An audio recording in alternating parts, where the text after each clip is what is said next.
야고보서 3장 5절에서 12절 말씀입니다.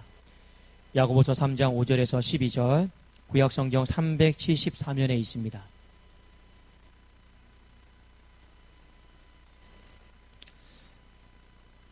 제가 봉독해 올리겠습니다.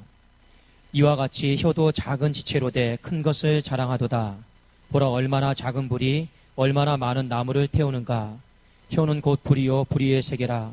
혀는 우리 지체 중에서 온몸을 더럽히고 삶의 수레바퀴를 불사르나니 그 사르는 것이 지옥불에서 나느니라.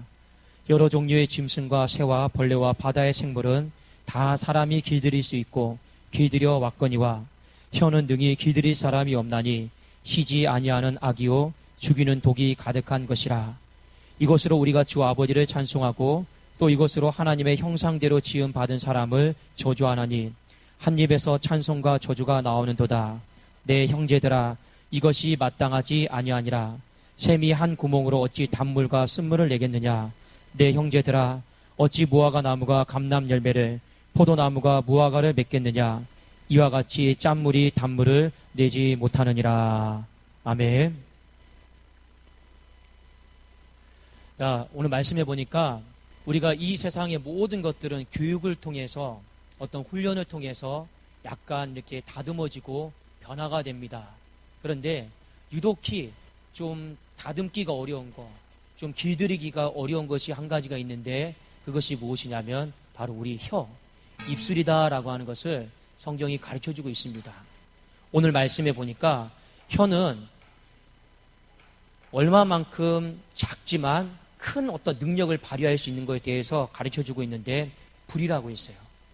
그러니까 이 혀는 불이에요. 그래도 까딱 잘못 쓰다가는요, 한 사람의 인생을요 실족하게 만들고 한 교회를 날려버릴 수도 있습니다. 한 가정도 이 혀로 말미암아 날려버릴 수가 있습니다. 제가 군대에서 장교로 있을 때 전해 들은 이야기인데 한 병사가 이런 이야기를 하더라고요.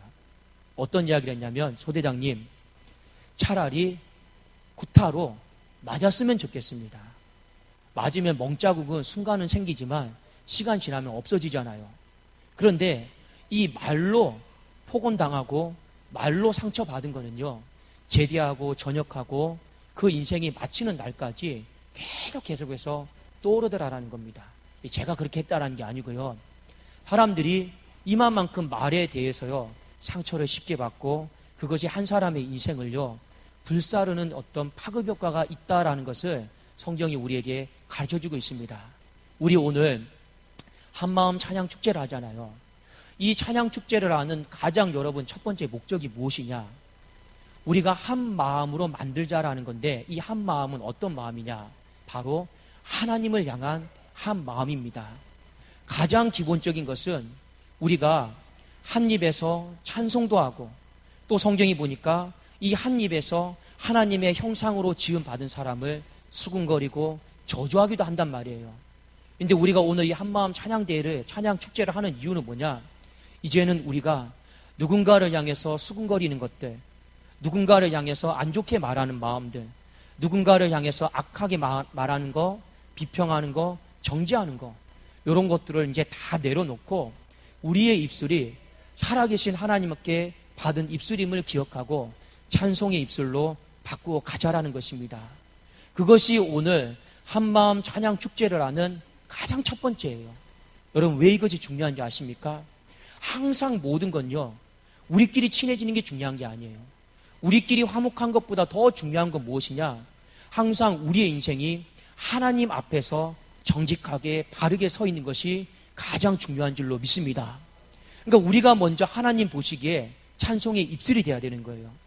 우리가 먼저 하나님 보시기에 영광 돌리는 입술, 범사에 감사하는 입술, 이 입술이 먼저 되어지지 않는데 서로가 아무리 사랑한들, 챙겨준들, 맛있는 식사를 한들 그것이 도대체 얼마나 가겠고 무슨 의미가 있겠습니까? 가장 큰 능력은요, 하나님 앞에서 우리가 부끄럽지 않는 입술이 되어질 때 그것이 서로에게도 큰 능력으로 나타나게 될 줄로 믿습니다.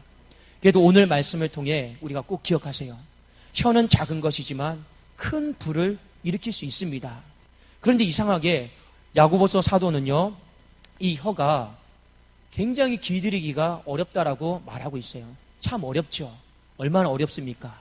그런데 우리로 하여금 이 혀를 반드시 길을 들여야 된다라고 말씀하고 있습니다. 여러분, 이 혀를 어떻게 길들일 수 있을까요? 차라리 말 안 하면 참 좋겠지만 우리가 벙어리 인생으로 살아갈 수 있는 것이 아니지 않습니까? 성경은 이 혀를 길들일 수 있는 방법에 대해서 딱 한 가지를 소개하고 있습니다. 자, 우리 말씀 한 구절 같이 찾아보기를 원합니다. 에베소서 5장 18절, 19절, 20절을 한번 우리 같이 찾아보겠습니다. 에베소서 5장 18절, 19절, 20절입니다.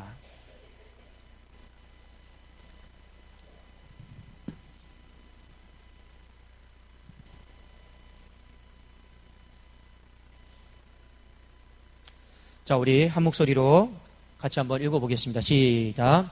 술 취하지 말라. 이는 방탕한 것이니 오직 성령으로 충만함을 받으라. 시와 찬송과 신령한 노래들로 서로 화답하며 너희의 마음으로 주께 노래하며 찬송하며 범사에 우리 주 예수 그리스도의 이름으로 항상 아버지 하나님께 감사하며. 우리의 이 혀를 찬송의 입술로 길들일 수 있는 방법이요, 딱 한 가지입니다. 그건 무엇이냐? 내 입술이요, 육의 지배를 받지 않고 영이신 하나님 성령의 지배를 받게 되면요, 성령으로 충만하게 되면 우리의 입술이요, 시와 찬미와 신령한 노래들을 말하고 화답하는 복된 입술로 바뀌어지는 줄로 믿습니다. 여러분, 어떻게 하면 내 입술이 성령 충만할 수 있을까요? 어떻게 하면 내 입술이 성령의 지배가 될 수 있을까요? 지배를 받을 수 있을까요? 성경에 보니까 19절, 20절에 한 가지 우리에게 답을 주고 있습니다. 자, 제가 다시 한번 읽어볼게요. 시와 찬송과 신령한 노래들로 서로 화답하며 너희의 마음으로, 그 다음에 뭐라고 기록되어 있습니까? 주께 노래하며 찬송하며. 주께라고 하는 말이 나와 있습니다. 자, 20절에 보니까 범사에, 그 다음에 한번 읽어볼까요? 우리 주 예수 그리스도의 이름으로, 여기까지 항상 아버지 하나님께 감사하며.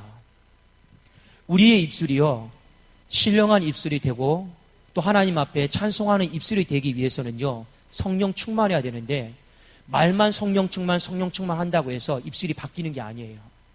우리에게 필요한 노력들이 있습니다. 그 노력이 무엇이냐? 오늘 19절, 20절에 말씀에 되어 있는 것처럼 주님을요, 항상 묵상하세요. 항상 예수 그리스도를 묵상하고, 항상 십자가를 묵상하고, 그분의 사랑, 그분의 고난, 그분의 일하심, 자꾸만 우리의 삶 속에 예수 그리스도, 예수님, 주님을 우리가 서로와의 대화 가운데 내 삶 속에 묵상하고 또 묵상하다 보면 그 사람의 입술이요, 성령 충만한 입술이 되게 될 줄로 믿습니다. 여러분, 중요한 건 오늘 찬송을 하잖아요. 찬양의 주인공이 누구입니까? 찬양의 주인공이 누굴까요? 찬양의 주인공은요, 예수 그리스도예요. 우리가 예배 전에, 예배 때 항상 찬송하잖아요. 우리 보좌 앞에 모였네. 구원하심이 보좌에 앉으신 우리 하나님과 어린 양께 있도다. 우리가 예배 드리는 목적은요, 예수 그리스도입니다. 여러분, 우리는 예수 그리스도 때문에 기도하고 찬송하고 우리는 예배를 드리는 것입니다. 오늘 여기 앞에 나와서 총 13팀이 이렇게 찬송을 하나님 앞에 영광 돌립니다. 앞에 나오셔서 우리는 이제 준비할 건 다 하셨잖아요. 그렇죠? 근데 가장 이 단에 섰을 때 우리가 하나님 앞에서 준비를 해야 되는 것은요, 여러분, 서로 예수님을 많이 생각하시고 예수님을 많이 묵상하시고 그 가사 가운데 일하신 예수 그리스도를 생각하시면서 우리가 하나님 앞에 올려드릴 수 있는 찬송이 되기를 주의 이름으로 축원합니다. 그래야지만이, 하나님이 우리의 찬양을 받으셔야지만이 우리 교회가 한 마음이 되고 하나가 되어지는 겁니다. 하나님이 허락을 안 해줬는데 하나 되는 건 불가능한 거예요. 그건 인간적으로 하나 되는 거예요. 그래도 오늘 우리 성도님들에게 제가 누차 강조를 드립니다. 주님만 바라보고 찬송하십시오. 끝나고 앞에 무슨 쌀을 가져갈까? 뭘 가져갈까? 제가 잠깐 이렇게 올라와서 숫자를 세보니까 오늘 여기 상품 숫자하고 여러분이 오늘 예배드린 숫자, 누가 더 많을까요? 상품 숫자가 더 많아요. 상품 숫자가 더 많고, 그리고 제가 한 가지 더 말씀을 드리는 거는, 혹시나 제가 금요일 날도 말씀을 드리잖아요. 빵이 맛있죠, 여러분. 금요일 날 철에 오시는 분들. 그런데 빵이 하나 더 드시고 싶을 때가 있어요. 그럼 달라고 하기 뭐 하잖아요. 그럼 제가 지혜를 가르쳐 주잖아요. 저 멀리서 왔는데 하면 하나 더 드리잖아요. 여러분, 혹시나 또 하다가 또 집에 또 아버지 어머니 생각이 나가지고, 여기 보면 녹색 포장지는 여성용 양말과 남성용 양말이 같이 포장이 되어 있는 거거든요. 뜯어봤더니 아니나 다를까 우리가 효자예요. 효녀예요. 내 아버지, 내 어머니, 장모님, 장인어른까지 생각이 나요. 그래, 목사님 저 멀리서 왔는데요 하면요, 하나 이렇게 다 더 드립니다. 더 드리고, 혹여나 여러분 한 가지 더, 또 우리 안에 혹여나 깜빡하고 못 드리는 분도 있어요. 실수로. 그렇죠? 그때는 어떻게 해야 됩니까? 제가 주일날 11시 예배 때 알려드렸죠. 내가 받은 거 먼저 그 사람에게 드리는 거예요. 그리고 나서 아이고 내 손에 아무것도 없네요. 그러면 저한테 오시면 제가 그 사랑하는 마음을 높이 사서 2개로 드릴게요. 그러면 됐죠? 그러면 우리 상품에 절대 눈독 들이지 말고 우리 어디에만 집중하면 됩니까? 예수 그리스도. 우리 주님만 제발 바라볼 수 있기를 원합니다. 제가 왜 그러냐면 이 앞에 삼요전도에 만나요? 제주도 갔다 오시더니만 완전 뭐 불처럼 하나가 되셨나 봐요. 머리에 연지, 곤지 다 바르시고, 제가 보니까 여기 우리 일남조인데 가슴에 이거 다 끼고 오시고, 이 눈이 살벌해가지고, 오병철 지휘자님 어디 계세요? 예. 모든 결과는 다 오병철 지휘자가 낸 겁니다. 여러분들, 저는 옆에도 돕기만 하는 거예요. 여러분 그렇게 아시고, 우리 주님 바라보면서 우리 오늘 하나님 앞에 복된 시간으로 드릴 수 있기를 예수님의 이름으로 축원합니다. 예, 기도하겠습니다. 살아계신 하나님 아버지 감사합니다.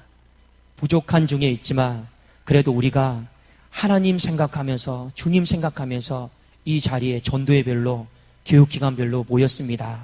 하나님, 작다 여기지 마시고 우리는 한 입으로 정말 하나님의 영광을 크게 드러내는 독산동교회 주의 백성들인 줄로 믿습니다. 우리의 찬송이 열방을 태우고 5대양 6대주를 아버지 성령의 불로 태우는 우리 독산동교회 찬송이 되어지게 하여 주시옵소서. 예수님의 이름으로 기도드리옵나이다. 아멘.